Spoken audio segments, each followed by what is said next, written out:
Bonjour à tous et bienvenue sur la série de vidéos Les Amanins vous animent.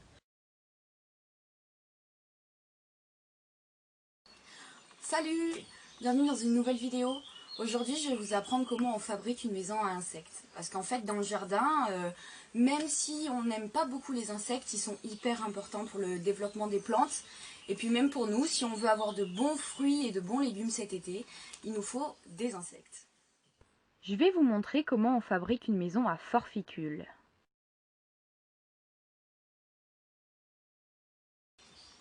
D'abord, il va falloir un pot. Un pot en terre de préférence. Bon, là, j'en ai pris un tout petit, mais plus grand, c'est mieux quand même. De la ficelle, 2 bouts de bâton, du grillage, de la paille et des copeaux de bois.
Posez-le pendant 3 semaines au sol dans une haie ou à proximité pour que les forficules puissent monter dans leur nouvelle maison.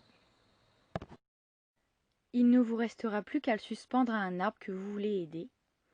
Le forficule est un insecte auxiliaire qui aide les jardiniers, se nourrissant de matière organique en décomposition, d'œufs de limaces, de pucerons, de larves d'insectes et autres ravageurs du jardin.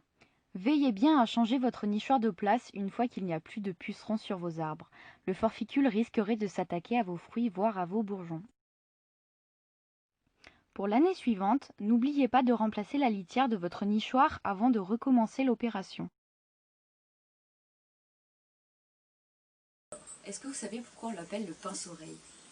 Il y en a certains qui disent c'est parce qu'en fait, à l'extrémité de son corps, donc il a des pinces, et ces pinces ressembleraient à l'objet qu'on utilisait au Moyen-Âge pour percer les oreilles. Il y a une autre légende qui dit que les pinces-oreilles monteraient dans les oreilles des humains et qui viendraient percer les tympans, d'où perce-oreille. C'est faux! Par contre, ils aiment beaucoup dormir la journée, donc ils aiment également se cacher dans les recoins sombres et chauds et patienter jusqu'à la nuit. Alors à quoi leur servent leurs pinces? Les mâles s'en servent surtout pour se battre et les femelles pour protéger leur nid. Et les bébés pince-oreilles alors? La femelle elle pond des œufs sous terre dans un nid et c'est l'une des rares femelles insectes à rester tout le long du développement du bébé jusqu'à ce qu'il soit assez adulte pour pouvoir partir du nid. C'est assez exceptionnel, il n'y en a pas beaucoup des insectes qui font ça. Maintenant, si vous avez d'autres envies de petites maisons à insectes pour accueillir des bourdons, des abeilles autres que les solitaires, ainsi que les coccinelles ou autres, vous pouvez aller voir sur ce petit cahier qui est assez bien détaillé et qui m'a vachement aidé. Et ne vous en faites pas si par malheur, il n'y a pas d'insectes dans votre petit refuge. C'est peut-être tout simplement que votre nature est assez bien faite pour avoir assez de refuge pour tout le monde. 2 coccinelles font la course. 3, 2, 1, partez!